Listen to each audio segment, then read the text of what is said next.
知道用樓梯機咧，其實真係好感恩嘅。我自己咧都嘗試過去坐呢個樓梯機，體會到咧工作人員好熱誠啊！我係好安心，即係可以好舒服。喺長沙灣嘅大興大廈，樓齡超過28年，全棟樓只得一部升降機，久唔久仲會壞 lift， 唔止影響居民出入，仲妨礙到病人。因為大廈嘅地下同一樓都係洗腎中心，病人需要搭 lift 上落。咁我哋試過壞幾個禮拜，係要突發咁樣安排一啲輪椅客咧就落去下面啦。為咗解決壞 lift 問題，大興大廈業主立案法團主動申請咗優化升降機資助計劃，之後順利籌組工程，喺2024年10月打後3個月暫停升降機服務，去全力進行優化工程。第一時間咧，其實有少少晴天霹靂啦。咁因為我哋都有成20幾位嘅，即係需要輪椅代步。咁有啲病人咧都覺得我雖然行得，但係我洗完咧會覺得有啲唔舒服啊，或者頭暈啊，咁所以行樓梯我都唔係幾適合。77歲嘅余婆婆有糖尿病，心臟亦做過5次手術，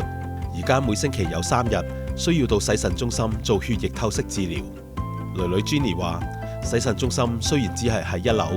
但媽媽根本冇辦法自己行樓梯上落。佢而家個血管唔係好好，因為其實我試過去喐少少已經止血情況做唔到，落到樓下都會再流血，即係好似好慌張咁，要叫救命，要途人幫手。唔少樓宇好似大興大廈咁，只得一部 lift。當做緊優化工程時，無可避免要暫停服務，影響到居民出入。特別係好似余婆婆呢類有特殊需要嘅人士，喺得到政府資助下，市建局聯同社福機構為有需要嘅居民提供外展服務，由專業人員操作樓梯機，協助佢哋上落樓。對我哋啲長者就好大幫助咯，唔使上落樓梯，方便好多咯，唔使擔心咯。為咗令樓梯機順利操作，大興大廈業主立案法團唔單止開放後樓梯俾其他住戶出入，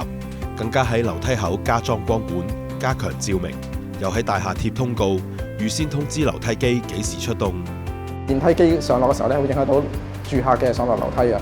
咁就要大家清楚點樣運作好啲咯嚇。講翻咩時間運作，有個通告嘅，大家會清楚啲嘅係。負責為大興大廈提供樓梯機服務嘅基督教香港信義會，喺短短3個月已經出動咗接近800次。除咗樓梯機外，佢哋仲會送遞膳食及日用品俾有需要嘅大廈居民。就發覺原來有多方嘅協助嘅，即係呢個咧唔係淨係我哋自己去單打獨鬥啦，因為都係一個粗重嘅功夫，真係好有 heart。佢哋又細心啦，真係好敬業樂業咯，覺得佢哋真係好好。喺市建局、機電工程署工程顧問同大廈法團齊心協力下，整個工程最後提前2星期完成。你換咗部 lift 之後咧，安全好多，我哋就會一個好安全啊又舒適嘅電梯可以用㗎喇。